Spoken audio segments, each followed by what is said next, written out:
Hello students, welcome to class 12th। ओके, हम अपना जो 6 चैप्टर कर रहे थे भक्ति सूफी परंपराएं, चलिए इसे कंटिन्यू करते हैं। लास्ट वीडियो में जो हमने चिश्ती खानगाह में जो जीवन था उसके विषय पर चर्चा की थी, और जो हमारा आज का विषय है वो है चिश्ती उपासना, जियारत और कव्वाली। तो देखिए, ज़ियारत का जो यहाँ मतलब है वो है तीर्थ यात्रा या दर्शन करना। मैंने आपको पहले ही बताया था ज़ियारत क्या थी। मुसलमानों के लिए इस शब्द का अर्थ होता था कि यानी इनके जो पवित्र स्थान हैं इनके दर्शन करने या इनके लिए जो है तीर्थ यात्राएं करनी, ये शब्द का अर्थ था। यहाँ दूर दूर से लोग अलग अलग संप्रदायों से यहाँ मतलब आते थे, और यहाँ 700 सालों से आस्था प्रकट करने के लिए आते थे। कहाँ पर? जो ये इनके जो तीर्थ स्थल होते थे, यहाँ पर जो लोग हैं काफ़ी पुराने समय से, मतलब ये रिवाज था इनका कि ये इन स्थानों की जो है दर्शन करने, तीर्थ यात्रा करने आते थे। अब देखिए, इनमें से कुछ फेमस जगह हैं, जैसे ख्वाजा मोइनुद्दीन चिश्ती की दरगाह है, ये बहुत लोकप्रिय है। और यहाँ पर जो है बहुत दूर दूर से, ये ऐसी दरगाह है जहाँ पर जो लोग हैं बहुत दूर दूर से आते हैं। आपने मतलब इतिहास में भी देखा होगा, या आप घूमने भी कभी गए होंगे तो आप देखेंगे कि यहाँ पर जो लोग हैं काफ़ी दूर दूर से इनके दर्शन के लिए आते हैं।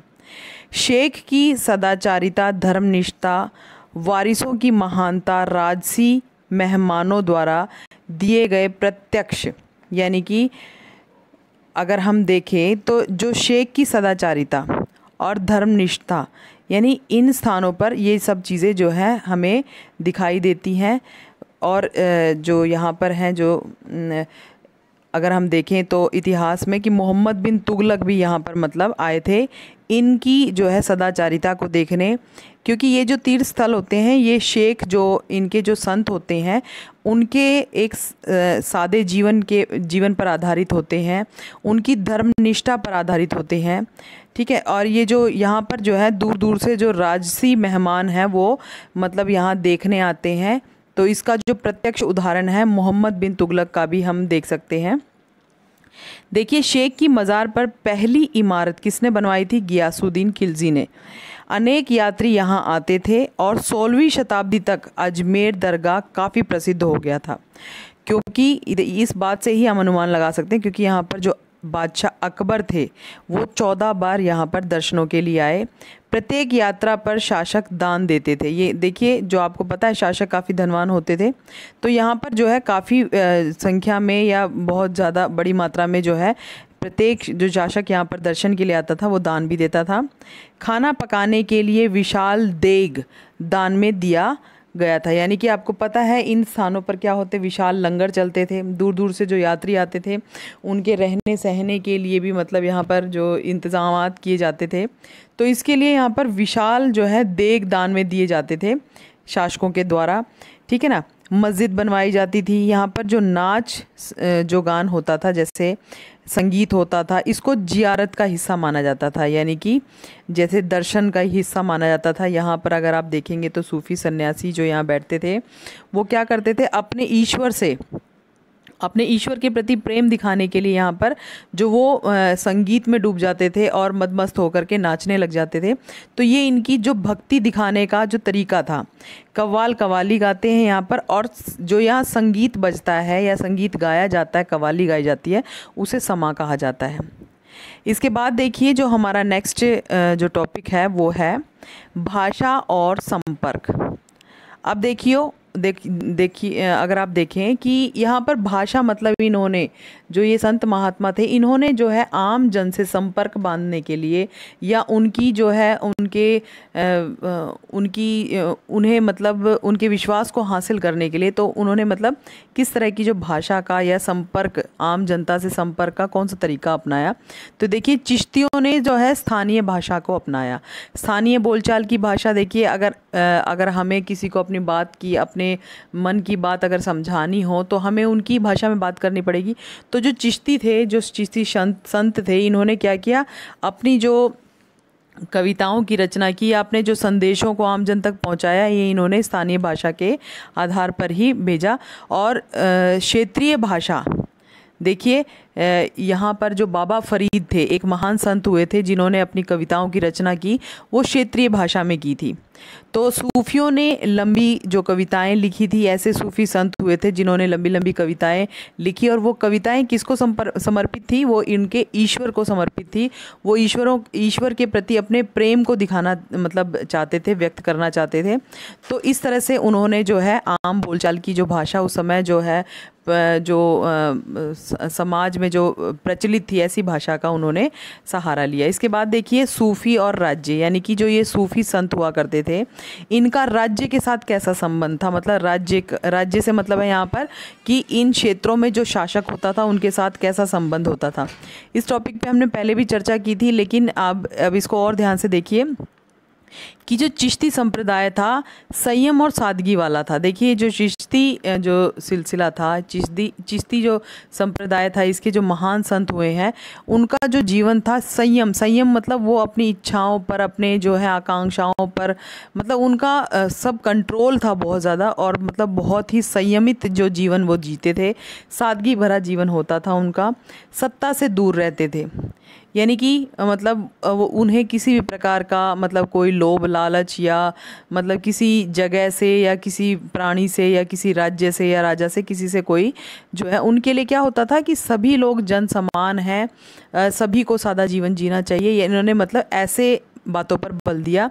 बिना मांगे भेंट अनुदान स्वीकार्य था। देखिए वो मांगते नहीं थे। मैंने आपको पहले ही बताया कि वहाँ पर जो है दिन रात लंगर चलता था, क्योंकि लोग दूर दूर से दर्शनार्थी आते थे। तो उसे चलाने के लिए, ये सिस्टम बनाने के लिए उन्हें क्या करना पड़ता था? उन्हें जो है भेंट अनुदान की ज़रूरत होती थी, लेकिन वो मांगते नहीं थे। कोई अपनी मर्ज़ी से कितना ही दे जाए वो उन्हें स्वीकार्य था। खानका जो है उस पर कर मुक्त थी, यानी जो इनके रहने का जो स्थान था, चिश्तियों के पवित्र स्थल था जो, ये कर मुक्त होते थे, क्योंकि यहाँ के जो शासक होते थे उन पर किसी भी प्रकार का कर नहीं लेते थे। इसके बाद इन्हें भूमि अनुदान दी जाती थी। चिश्ती धन और जो है सामान के रूप में दान लेते थे, यानी कोई धन देना चाहे तो धन दे सकता था। यदि कोई चीज़ें देना चाहे, जैसे मान लीजिए अनाज है या मतलब और भी कोई किसी प्रकार की जो सहायता है वो करना चाहता था, तो ये लोग ले लेते थे। और इन्हें खाने कपड़े रहने की व्यवस्था में खर्च करना होता था। क्यों लेते थे ये दानवान? इन्हें इन दानों से कोई मोह नहीं था, लेकिन ये दान इसलिए स्वीकार कर लेते थे क्योंकि यहाँ पर जो लोग आते थे, काफ़ी दूर दूर से लोग आते थे यहाँ के स्थानों की, तीर्थ स्थानों की दर्शन करने के लिए। तो उनके लिए इन्हें खाने वगैरह की व्यवस्था करना, कपड़े की व्यवस्था करना, तो इन सभी चीज़ों पर खर्च करना पड़ता था। ये उन चीज़ों को जोड़ के नहीं रखते थे। जो भी इन्हें धन या कुछ जो चीज़ें अनुदान में मिलती थी, इन चीज़ों को वो लगा देते थे। क्यों? क्योंकि लोगों का संतों पर विश्वास था। इन जो स्थानों पर उनका जो है विश्वास था, इन स्थानों से उनकी आस्था जुड़ी हुई थी, इस वजह से। तो शासक भी सूफी संतों के पास रहना, उनका समर्थन पाना चाहते थे। मैंने आपको पहले ही बताया था इस बात के लिए कि जो शासक होते थे ये किस वजह से इन सूफी संतों का समर्थन चाहते थे, क्योंकि मैंने आपको पहले बताया था कि इनके साथ जो है फ़ैन फॉलोअर्स बहुत ज़्यादा होते थे, क्योंकि जो इनके अनुयायी बहुत होते थे। फ़ैन फॉलोअर का मतलब होता है अनुयायी, इनको मानने वाले, इनके पीछे जो है आंख बंद करके विश्वास करने वाले बहुत ज़्यादा होते थे। तो जो शासक होता था वो भी इनसे काफ़ी प्रभावित होता था और इनको जो है खुश रखना चाहता था, इनसे समर्थन प्राप्त करना चाहता था, ताकि जो आम जन है उनका भी वो विश्वास प्राप्त कर सके। तो इसके बाद देखिए हम जो है संत कबीर के ऊपर हम चर्चा करेंगे कि संत कबीर जी की शिक्षाएं क्या थी। ये प्रश्न उठता था, संत कबीर जी कौन थे और उनकी जो है उन्होंने किस तरह की विचारधारा को समाज में प्रचलित किया, कैसे उनके विचार थे, क्या शिक्षाएं उन्होंने आम जन को दी थी। वैसे तो इस पर विवाद है कि जो कबीर दास जी हैं वो मुस्लिम थे या हिंदू थे, क्योंकि उनकी कोई भी ऐसी रचना नहीं मिली है जिससे मतलब ये पता लगाया जा सके कि वो हिंदू थे या मुसलमान थे। उन्होंने दोहों की रचना की है, और वैसे तो वो अनपढ़ थे, पढ़े लिखे नहीं थे। उन्होंने तो अपना जो है शिक्षाओं का जो प्रचार प्रसार मौखिक रूप से किया था, और बाद में उनको जो है मतलब इतिहासकारों ने या मतलब और कुछ महान जो उनके शिष्य हुए थे, उन्होंने जो है उनको लिखित रूप दिया था, यानी कि उनका जो है उनको इनकी रचनाओं को इकट्ठा करके जो संकलित करवाया था। तो देखिए इन पर चर्चा है कि मतलब ये माना जाता है कि शायद उनका जो जन्म था वो हिंदू परिवार में हुआ था, और जो है लेकिन किसी कारणवश वो परिवार से मतलब अलग मतलब जैसे मान लीजिए या तो उनके माता पिता मर गए होंगे, या मतलब वो किसी तरह से कहीं मतलब मुस्लिम परिवार में जो है इनकी जो है जुलाहा परिवार में इनकी जो है पालन पोषण हुआ था। और ये क्या बचपन से ही जो है बड़े ही संत स्वभाव के थे, और जैसे जैसे बड़े होते गए इनके जो व्यवहार और विचार में परिवर्तन आता गया।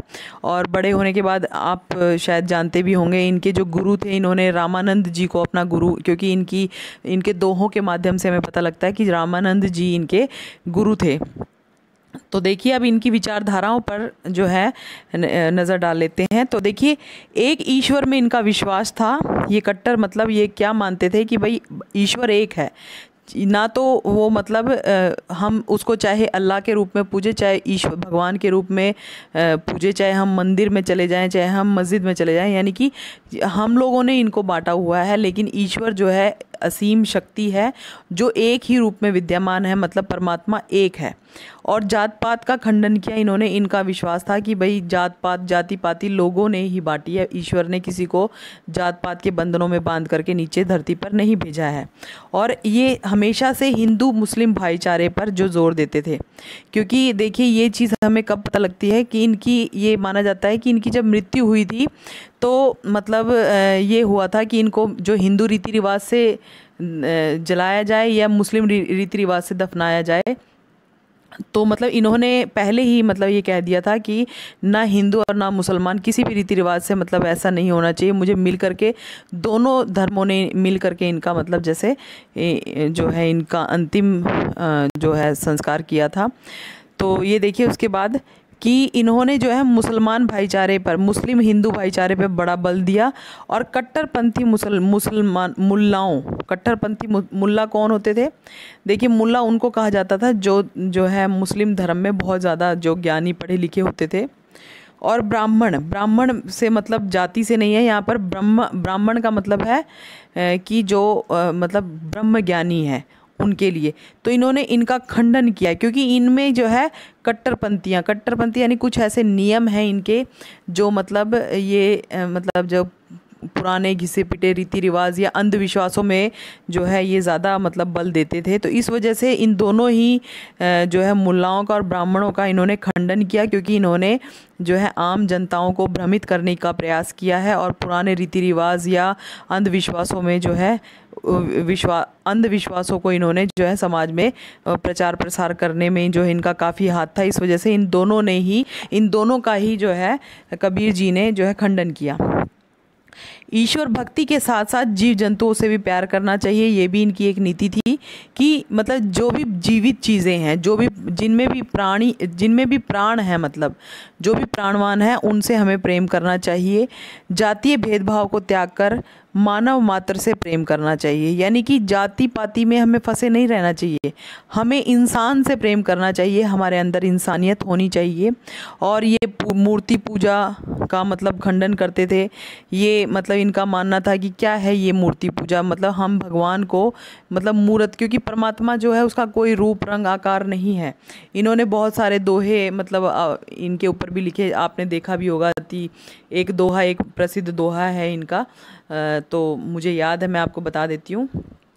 इन्होंने कहा था कि कांकर पाथर जोरी के मस्जिद लई बनाए, ता चढ़ी मुल्ला बांग दे क्या बहरा हुआ खुदाए। यानी कि कंकर पत्थर जोड़ करके लोग मस्जिद है या मंदिर बना लेते हैं, और मस्जिद में बनाने के बाद आपने देखा होगा कि सुबह सुबह जो है जो उनमें से मस्जिदों से आवाज़ आती है, तो ये कह रहे ता चढ़ी मुल्ला बांग दे, यानी कि उसमें चढ़ करके मुल्ला सुबह सुबह बांग, जिस तरह से मुर्गा सुबह उठने के बाद बांग देता है, तो ये भी जो है बांग देते हैं सुबह उठ करके, मतलब आवाज़ लगाते हैं। तो क्या मतलब इनकी आवाज़ देने का क्या अर्थ है कि क्या भगवान या अल्लाह या खुदा बहरा हो गया है? तो ये लोग है ना मतलब मूर्ति पूजा या ऐसे दिखावे की पूजा के बिल्कुल विरोधी हैं। और रूढ़िवादी जो परंपराएं हैं उनका इन्होंने खंडन किया, यानी कि पुराने घिसे पिटे रीति रिवाज हैं जो जो मान्यताएं सदियों से चली आ रही है, तो उनको ये कह रहे हैं कि ये रूढ़िवादी है, ये पुरानी विचारधाराएं हैं, ये कभी मतलब लोगों ने ही अंधविश्वास फैलाए हैं। तो इनको इन्होंने बिल्कुल मानने से इनकार कर दिया। तो देखिए ये आपको सारे टॉपिक्स अच्छी तरह से क्लियर हो गए होंगे, और इसके बाद हम मीराबाई के ऊपर चर्चा करेंगे अपने नेक्स्ट वीडियो में। Thank you, have a nice day.